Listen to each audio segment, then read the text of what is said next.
नमस्कार, आप देख रहे हैं न्यूज़ 20 इंडिया और मैं हूं आपके साथ सुरेंद्र सोनी। राजा बोला रात है, रानी बोली रात है, मंत्री बोला रात है, संतरी बोला रात है और ये सुबह सुबह की बात है। देखिए संवाददाता रूपेश शर्मा की खास रिपोर्ट।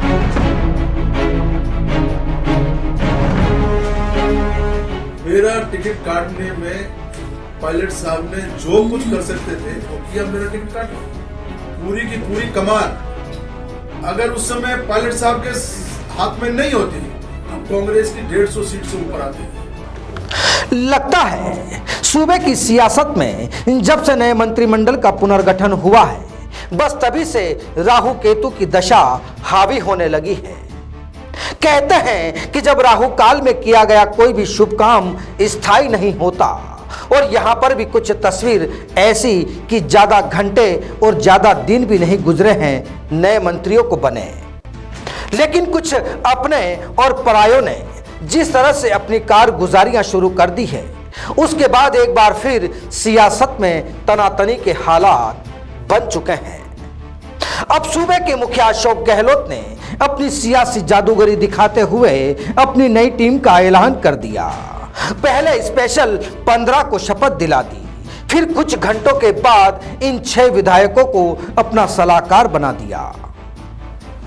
लेकिन बात आगे बढ़ती उससे पहले ही एक सलाहकार को कुर्सी मिलते ही उसकी खुशी का आलम यह रहा कि उन्होंने पुराने जख्मों को कुरेद दिया। बस जैसे ही वे सलाहकार बने, आनन फानन में पूर्व डिप्टी सीएम सचिन पायलट के खिलाफ अपने उद्गार जाहिर कर दिए और जमकर जुबानी हमला बोल डाला।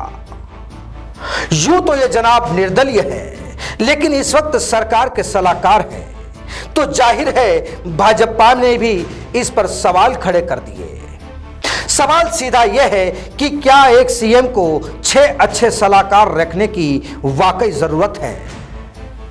अब भाजपा ने भी क्या कहा वह भी आपको सुनाएंगे, लेकिन उससे पहले बात हमारे इन विधायक महोदय की, जो वैसे हाथ की पार्टी के हैं, लेकिन सूबे के मुखिया से सवाल तो इन जनाब ने भी पूछ लिया। माननीय दयाराम परमार साहब ने मुखिया जी को खत लिख डाला और पूछ लिया कि साहब, ऐसा लगता है कि मंत्री बनने के लिए कोई विशेष योग्यता की आवश्यकता होती है। कृपया कर हमें बताने की कृपा करें कि विशेष काबिलियत क्या है, उसको हासिल करके भविष्य में मंत्री बनने की कोशिश की जा सके। जनाब, अब इस चिट्ठी के मायने क्या है? जाहिर है दिल में टीस है कि क्या यहां कांग्रेस के विधायकों को मंत्री बनाया गया है या फिर पायलट गहलोत गुट के विधायकों को। और चर्चा आम है। अब देखिए, केवल ये जनाब ही नहीं बल्कि एक और कांग्रेसी विधायक राम नारायण मीणा ने भी इस मंत्रिमंडल पुनर्गठन पर अपनी नाराजगी जाहिर कर दी। एक बयान के मुताबिक उन्होंने यहां तक कह दिया कि अगर मुझे डिप्टी सीएम बनाते तो पटाखे छूटते।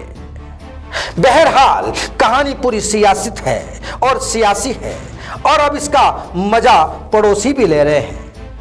अब सुनिए पड़ोसी नेता राजेंद्र राठौड़ का एक बयान, फिर करेंगे आगे की बात। मुख्यमंत्री जी ने उन सब लोगों को जिनको 34 दिन तक 5 सितारा होटल में रहकर ये प्रलोभन दिया था कि उन्हें लाल बत्ती की गाड़ी दी जाएगी, मंत्री और मंत्री की सुविधा दी जाएगी, अपने उस कस्मे वादे को पूरा करने के लिए राज्य के जब से विधानसभा गठित हुई है, पहली बार सरकार में 6 सलाहकारों की अवैधानिक नियुक्ति भी कर डाली।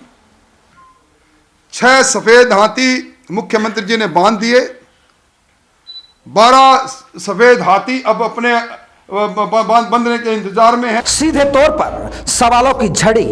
कहते हैं कि गहलोत साहब ने सफेद हाथी बांध दिए, लेकिन जनाब ये तो सियासत है और ऐसा हर पार्टी करती है, तो फिर नया क्या है? अब यूं तो भाजपा ने भी टांग खींचने में कोई कसर नहीं छोड़ी, लेकिन भाजपा के सवालों पर पीसीसी चीफ डोटासरा ने भी पलटवार कर दिया।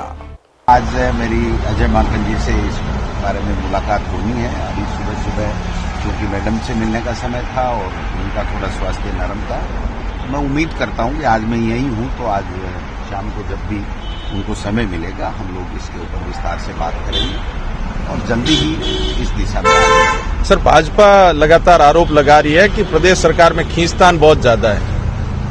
प्रदेश सरकार में कोई खींचतान नहीं है, प्रदेश की कांग्रेस में कोई खींचतान नहीं है और भाजपा बेहाल है, राजस्थान में लड़खड़ा रही है, आपस में कलह है।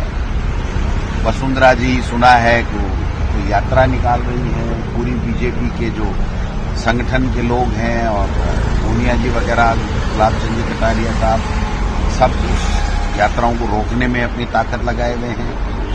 25 के से 25 सांसद बीजेपी के होने के बावजूद भी राजस्थान में कोई ऐसा योजना या कोई एक्स्ट्रा बजट या कोई विशेष पैकेज जो पानी के मामले में हमारे यहाँ बड़ी किल्लत रहती है उसमें ले जा नहीं पाए हैं। ये जनाब कहते हैं कि भाजपा में आपसी कलह है, भाजपा परेशान है, बस कांग्रेस का अगला टारगेट साल 2023 है, वापस सरकार बनानी है।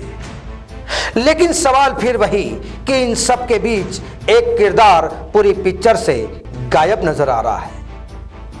अब कहानी जो भी फिट की जा रही हो, कवायद खुद भी चल रही हो, लेकिन यहां मंत्रिमंडल पुनर्गठन, फिर आरोप प्रत्यारोप का दौर, पायलट गहलोत खेमा और खासकर सचिन पायलट की उड़ान के सवाल आज भी बाकी है। प्रसिद्ध शायर मुनव्वर राणा ने भी क्या खूब कहा है कि बुलंदी देर तक की शख्स के हिस्से में रहती है, बुलंदी देर तक की शख्स के हिस्से में रहती है, बहुत ऊंची इमारत हर घड़ी खतरे में रहती है। वाकई साहब, सियासत करना इतना आसान नहीं।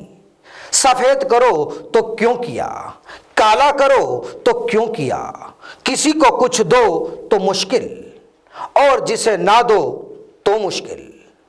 और इसी दौर से जब कोई गुजरता है तो उसे ही कहा जाता है सियासी जादूगर।